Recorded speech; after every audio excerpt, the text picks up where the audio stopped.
सभी मसीही भाई बहनों को यीशु के नाम में शालोम, प्रेज द लॉर्ड, जय मसीह की। यीशु द सेवियर मिनिस्ट्री और प्रभु यीशु मसीह में आपका भाई जेम्स आप सभी का इस बाइबल अध्ययन कार्यक्रम में एक बार फिर से बहुत बहुत स्वागत और परमेश्वर का धन्यवाद करते हैं। हम अध्ययन कर रहे हैं रोमियो की पत्रिका और एक छोटी सी प्रार्थना के साथ आज के अध्ययन को हम शुरू करेंगे।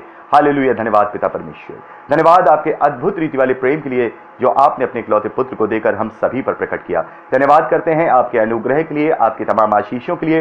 धन्यवाद करते हैं इस बाइबल स्टडी प्रोग्राम के लिए जिससे हम आत्मिक रूप से आशीषित हो रहे हैं। होने दीजिए पिता परमेश्वर, जब हम रोमियो की पत्रिका अध्ययन कर रहे हैं, पवित्र आत्मा हमारी अगुवाई करे, हमारी सहायता और मदद करे, ताकि सत्य वचनों को सत्य रीति से सीख कर हम आपके ग्रहण योग बन पाए। पिता परमेश्वर, सारा आदर महिमा देते हैं और इस प्रार्थना विनती निवेदन को यीशु के सामर्थ्य नाम में मांगते हैं, आमीन। तो मेरे प्यारे भाई बहनों, अब तक हमने रोमियो की पत्रिका 9वां अध्याय कंप्लीट कर लिया।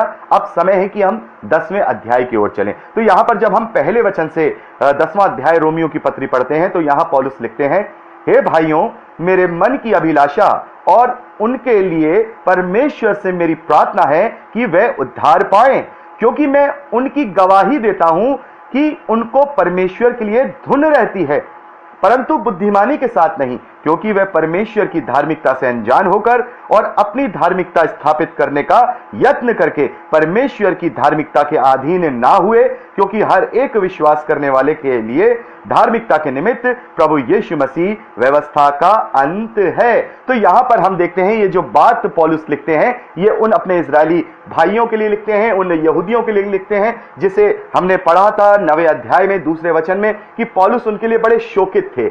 शोकित थे पौलुस, उदास थे कि वो सब कुछ जानते हुए भी उस उद्धार को अंगीकार नहीं कर रहे हैं, प्रभु यीशु मसीह का इनकार कर रहे हैं, जो कि परमेश्वर ने इनके साथ सब कुछ किया, इनके साथ वो वाचाएं बांधी, इन्हें ले पालकपन का अधिकार दिया और इन्हीं में से प्रभु यीशु मसीह को भी इन्हीं में से भेजा। ये सब बातें होते हुए भी ये सच्चाई का अंगीकार नहीं कर रहे हैं। और एक बार फिर यहां पर पौलुस कह रहे हैं कि ये मेरी बड़ी अभिलाषा है, ये मेरी बहुत बड़ी अभिलाषा है और मैं उनके लिए प्रार्थना भी करता हूं कि वे उद्धार पाए। क्यों?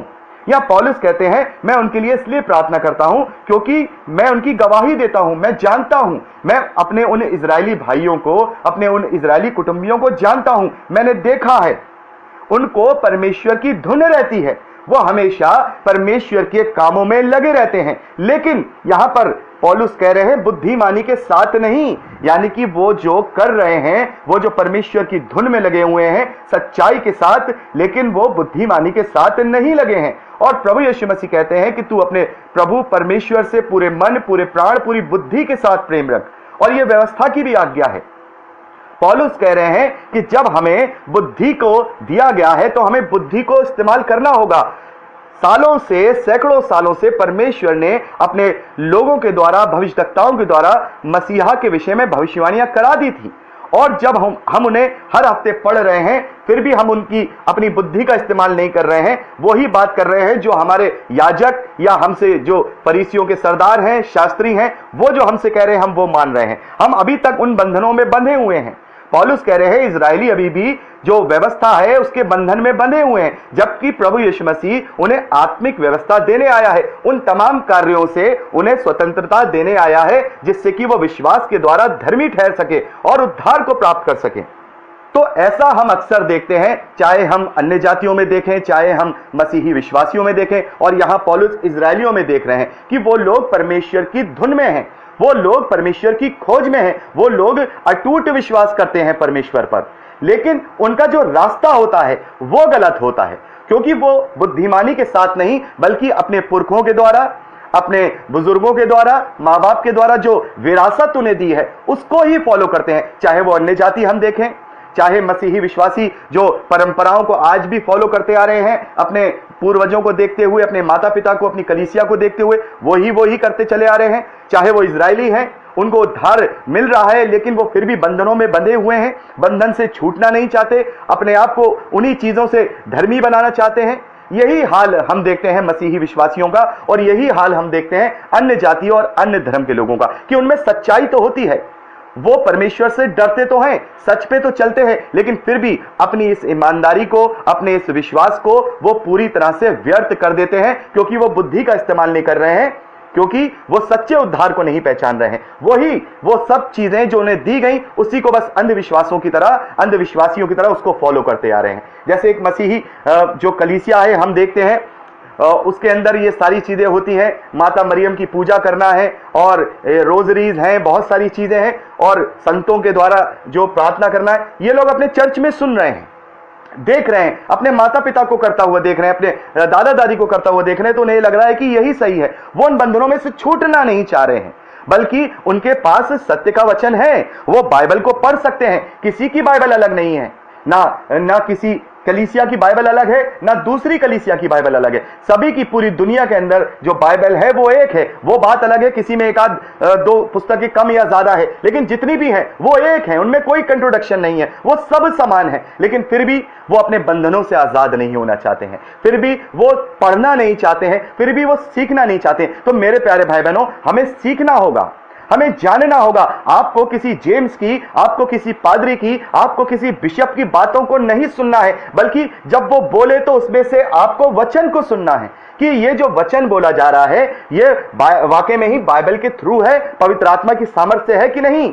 ये कहीं अपने मन गढ़ंत बात तो नहीं कह रहा है, कहीं ये कोई नई परंपरा तो हम पे नहीं थोप रहा है, कहीं किसी और बंधन में तो नहीं बांध रहा है। ये हमें जांचना होगा, हमें जांचना होगा, क्योंकि हम किसी पादरी के, हम किसी बिशप के, हम किसी पोप के अनुयायी नहीं हैं, हम पौलुस के अनुयायी नहीं हैं, हम पतरस के अनुयायी नहीं हैं, बल्कि सब लोग, चाहे वो पोप हो, चाहे वो बिशप हो, चाहे वो पास्टर हो, चाहे वो फादर हो, चाहे पतरस हो, चाहे पौलुस हो, ये सभी, मैं और आप भी केवल प्रभु यीशु मसीह के ही फॉलोअर हैं। तो जब हम उनके फॉलोवर हैं तो हमें उनकी बात को पढ़ना पड़ेगा, उनकी शिक्षाओं को जानना पड़ेगा और उनको जान करके अपने बंधनों को खोलना पड़ेगा। प्रभु यीशु मसीह कहते हैं, यदि तुम मेरे वचन में बने रहोगे तो सचमुच मेरे चेले ठहरोगे। यानी कि जो प्रभु ने जो शिक्षाएं दी हैं, यदि हम उनमें बने रहेंगे तो सचमुच हम प्रभु के चेले ठहरेंगे। और प्रभु कहते हैं, और तुम सत्य को जानोगे और सत्य तुम्हें स्वतंत्र करेगा तमाम बंधनों से, तमाम आडंबरों से, तमाम उन फिजिकल चीजों से जिन्हें करके हमें अपने आप को धार्मिकता का एहसास होता है कि हमने ये कर लिया तो हम धार्मिक हो गए, हमने ये कर लिया तो ये हमारा कार्य धर्म में गिना जाएगा। इसी स्वतंत्रता को देने प्रभु यीशु मसीह आए हैं और यही स्वतंत्रता यहां पौलुस ने रोमियो की पत्री में उन यहूदियों को और मुझे और आपको बताने की कोशिश की है कि हमें स्वतंत्रता लेनी है। अब हम अपने आप को इन चीजों के बंधनों में ना बांधे, क्योंकि इनके बंधनों में बंधकर हम पाप में पड़ जाते हैं, क्योंकि हम अपने आप को धर्मी समझने लगते हैं। हमें अब विश्वास की व्यवस्था को अपने अंदर लेना है, अनुग्रह की व्यवस्था को अपने अंदर लेना है, ताकि जब हम विश्वास करें तो पूर्ण रूप से विश्वास करें, क्योंकि विश्वास पूर्ण होता है, विश्वास अधूरा नहीं होता। अगर हमें विश्वास है तो हमारे अंदर अच्छाई और भलाई के कार्य भी ऑटोमेटिकली हमारे अंदर आ जाएंगे। हम चर्चेज में भी ऑटोमेटिकली अटेंडेंस हमारी हो जाएगी, ऑटोमेटिकली हम मीटिंग्स भी अटेंड करेंगे, ऑटोमेटिकली हम प्रचार में भी चले जाएंगे, ऑटोमेटिकली हमारा स्वभाव भी प्रभु यीशु मसीह में दिखाई देने लगेगा, अगर हमारा विश्वास होगा। लेकिन अगर हम केवल कार्य करेंगे कि हम चर्चेज अटेंड कर रहे हैं, सरमन अटेंड कर रहे हैं, वहां पर अपनी उपस्थिति दर्ज करा रहे हैं, लेकिन हमारे पर्सनल जीवन में सिन पाया जा रहा है, पाप पाया जा रहा है, तो फिर हम कैसे अपने उद्धार को प्राप्त करेंगे। तो ये जो बंधन आडंबरों के, कार्यों के, परंपराओं के जो बंधन हैं मेरे और आपके जीवन में है, अन्य जातियों में है, उस वक्त यहूदियों में थे, आज के भी यहूदियों में वो बंधन बंधे हुए हैं। हम सब इन शारीरिक और सांसारिक आडंबरों के बंधनों में बंधे हुए हैं। केवल यही बंधन नहीं है कि हम जो चर्चिस के कार्य हैं उनके द्वारा अपने आप को हम जो कहें कि धर्मी ठहरा रहे हैं। बहुत सारे ऐसे मसीही भाई बहनों को मैंने देखा है जो मसीही परिवारों में जन्मे हैं, लेकिन वो सालों से, शायद वो लास्ट बार कभी 5 या 6 साल के रहे होंगे जब कभी वो अपने माता पिता के साथ कभी किसी कलीसिया में गए होंगे। सालों से उन लोगों ने प्रभु के कलीसिया के अंदर आना नहीं समझा है, वो आए ही नहीं है। जब कभी मीटिंग्स होती है तो वो मीटिंग छोड़ के चले जाते हैं, जब कहीं वचन बांटा जाता है तो वचन को सुनना नहीं चाहते हैं। ऐसे मसीही विश्वासियों को मैंने देखा है, मसीही परिवारों में मैंने ऐसे लोगों को देखा है। और जब उनसे पूछा जाता है कि आप ऐसा क्यों करते हैं, आपको परमेश्वर को समय देना चाहिए, वचन से सीखने को मिलता है, वचन से हमें जांचने को मिलता है, तो वो कहते हैं कि हमें बाइबल मत सिखाओ, हम बचपन से पढ़े हुए आए हैं और हमें पता है कि यीशु मसीह हमारे पापों के लिए मर गया है और अब हमारा उद्धार है। हमें बस अब सीधाई से चलना है, भलाई के कार्य करने हैं, बस हमें यही करना है, बाकी हमारा तो उद्धार प्रभु यीशु मसीह की वजह से हो गया। तो इन बंधनों में बंधे हुए हैं, जिस वचन को हम सीखेंगे नहीं, जिस वचन को हम जानेंगे नहीं, तो वो वचन हमारे जीवन में कैसे कार्यरत होगा। बहुत सारे लोगों को मैं देखता हूं कि वो इस बंधन में बने हैं कि अपने घर में लकड़ी का क्रॉस लगा के रखे हुए हैं, यीशु मसीह की मूर्तियां लगा के रखे हुए हैं, यीशु मसीह की फोटो लगा के रखे हुए हैं, बाइबल को एक ऐसा स्थान दिए हुए हैं कि वहां पर रोज उसको झाड़ फूक करके, उसको सफाई करके वापस स्थापित कर देते हैं, उसको छू करके माथे से लगाते हैं। तो क्या ये सारा जो चीजें जो आज हम इन चीजों के लिए कर रहे हैं, इनसे हमारा उद्धार होगा?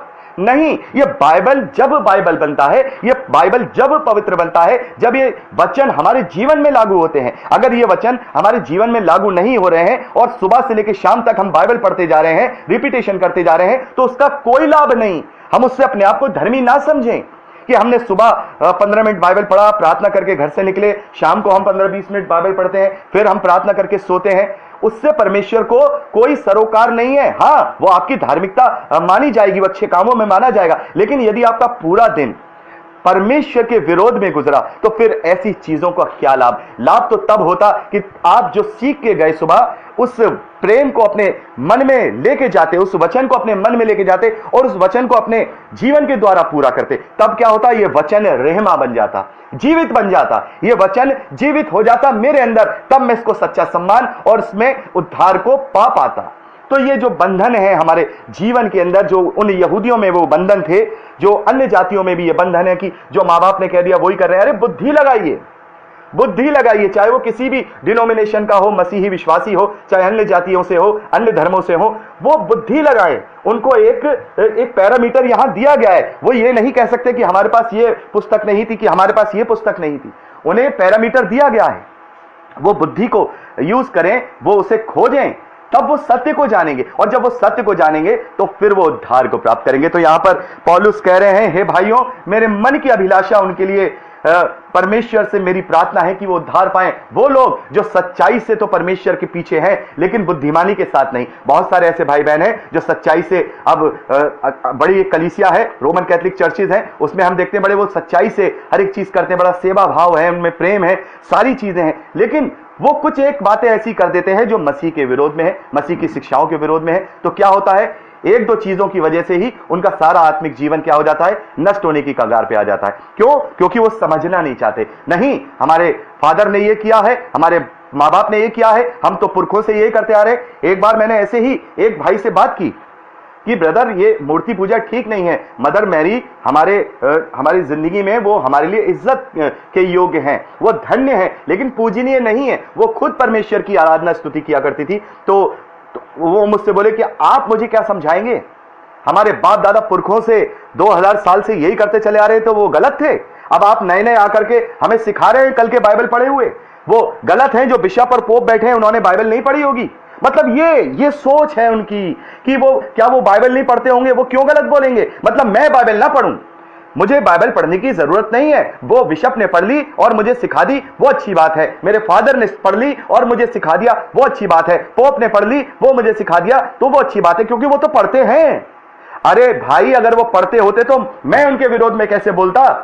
फिर मैं और अन्य जो मसीही विश्वासी, जो बाइबल आधारित मसीही विश्वासी हैं, वो कैसे इस विरोध में बोलते? वो कभी नहीं बोल पाते, क्योंकि वो अपने बंधनों से आजाद हैं। आप अभी तक अपने बंधनों में फंसे हुए हैं। अन्य जाति अपने बंधनों में फंसी हुई है, वो यहूदी अपने बंधनों में फंसे हुए थे। जबकि पौलुस कहते हैं कि नई व्यवस्था जो आत्मिक है, जो विश्वास की है, वो अब हमें दी गई है। पौलुस कहते हैं, क्योंकि हर एक विश्वास करने वाले के लिए धार्मिकता के निमित्त मसीह यीशु व्यवस्था का अंत है, यानी व्यवस्था के कार्यों का अंत है, इन सब आडंबरों का अंत है, इन सब भौतिक वस्तुओं का अंत है, इन सारी चीजों का वो हमारे लिए अंत है। और उसने हमें इन सब चीजों से स्वतंत्र कर दिया। अब वो मन की शुद्धता को, मन की दीनता को वो बड़ा रखता है। प्रभु यीशु मसीह ने सबसे पहला जो सरमन पहाड़ पे दिया है, अपने उपदेशों को शुरुआत जब उसने की है, सबसे पहला सरमन उसने क्या दिया है? मत्ती का सुसमाचार 5वां अध्याय 4 वचन में, धन्य है वे जो मन के दीन हैं, धन्य है वे जो मन के दीन हैं, क्योंकि स्वर्ग का राज उन्हीं का है। धन्य है वे, सबसे पहला धन्य वचन प्रभु यीशु मसीह का क्या है? दीनता। और इंग्लिश में बोलते हैं पुअर इन द स्पिरिट, यानी कि अपने आप को बिल्कुल शून्य, बिल्कुल जीरो कर देना, यह दीनता होती है। अगर मैं करोड़पति भी हूं तो भी मैं अपने आप को इस धरती पे कुछ ना समझूं, मेरे अंदर जरा भी घमंड ना पाया जाए, क्योंकि इसका उदाहरण प्रभु यीशु मसीह ने अपने ऊपर लेकर के दिया। 15 मिनट की रिकॉर्डिंग हो गई है, यहीं से कंटिन्यूटी में अगली रिकॉर्डिंग में बात करेंगे। प्रभु आपको आशीष दे।